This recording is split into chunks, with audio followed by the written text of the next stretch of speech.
Thundercat? That doesn't look like Lino. Snarf, snarf.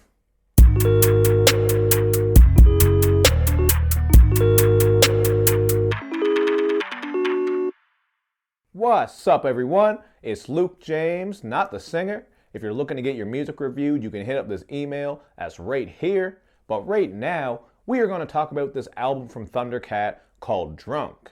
Now, Thundercat, of course, is a singer, producer, and bass guitarist from out of Los Angeles, California. And even though he does have a little bit of a collection of solo work, he's most known, I think, for the work that he did on Kendrick Lamar's To Pimp a Butterfly album. Or at least I would say that's when a lot of people really became familiar with who he is and what he does. But now he's hitting us up with this album right here called Drunk, his third studio album. And there are just a lot of interesting sounds happening on this one.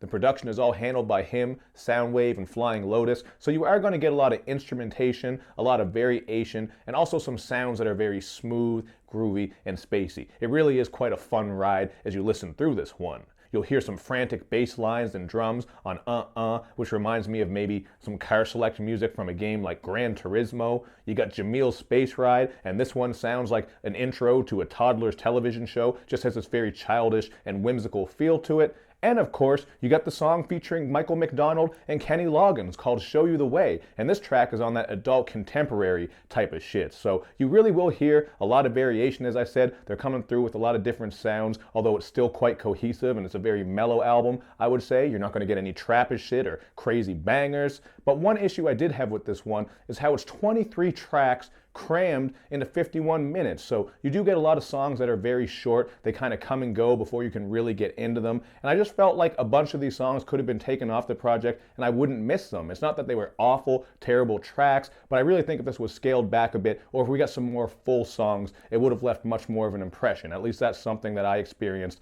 as I listened through it. But one thing that definitely grabbed my attention and made me love this album is all the humor and fun throughout, because it's all kept pretty light. You will hear him referencing Dragon Ball Z on Tokyo, where we do get one of those spacey vibes that I mentioned. And this one made me laugh because he brings up how his dentist actually gave him a Dragon Ball Z toy back when he was a kid, and then that's when his fandom for Dragon Ball Z really got out of hand. He actually goes on to say that Goku ruined his fucking life, and that made me laugh because I just pictured him like in this room loaded with Goku memorabilia and toys, Dragon Ball Z shit, and he's just like, you know what? All that money I've earned, I fucking spent it on Dragon Ball Z stuff, man. Goku fucking ruined my life.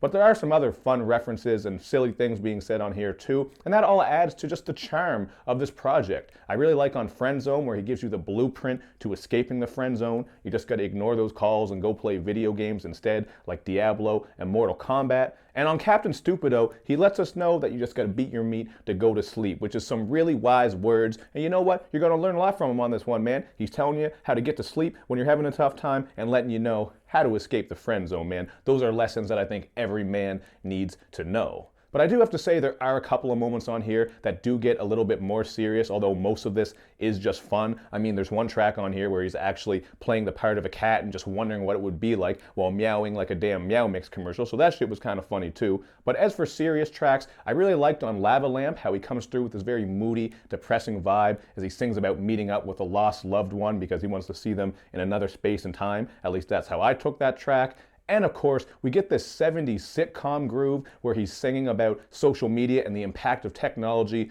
on the song Bus in These Streets. So that was another track that I really liked. There were a couple of tracks on here that I enjoy, but as I said, I did find myself skipping some tracks, especially near the end of the album. I felt like it got a little bit dull by then. So, you know, there were a fair share of tracks on here that I didn't really care for, and I wouldn't miss them if they were gone, as I said. But we do get a couple of features. We have Wiz Khalifa on Drink That, which is just a nice wavy track. And I thought Wiz actually sounded like classic Wiz on this one, especially on that second verse, although the first verse is a little bit slow and drowsy. But this was a pretty cool track. Wasn't one of my favorites, but it is nice and mellow. And of course, you got Kendrick on the groovy song Walk On By, where he raps a bit about how once kids hit that age of 9 or 10 in the streets, they usually have to decide what it is they want to do, whether they want to chase a real career or stay in the streets and maybe get involved in some shit that they shouldn't. So Kendrick is known to bring that type of content and speak on some real shit. And I did like his flow on that one too. It was very buttery, and he was going with that more smooth style rather than that aggressive Kendrick, although I do like that as well. But I thought he really killed his verse on this track. So as you can see, there are a lot of things I like about it, but again, I brought it up a couple of times. I just found myself skipping through some songs. Some of them were just a little bit forgettable, but I would still go with a 3.5 out of 5 because overall I still think this is a pretty great album. You get some unique sounds, it's quite smooth, but damn it, man, I would have just rathered maybe not like a shorter project because this isn't too long, it's only 50 minutes, but it would have been much better, I think, just to have more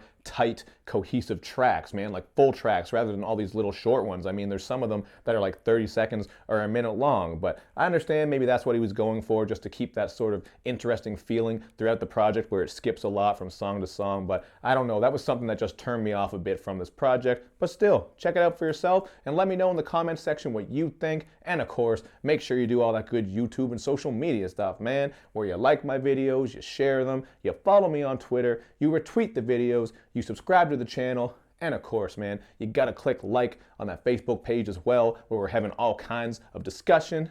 Thank you for watching, everybody, and I will see you next time.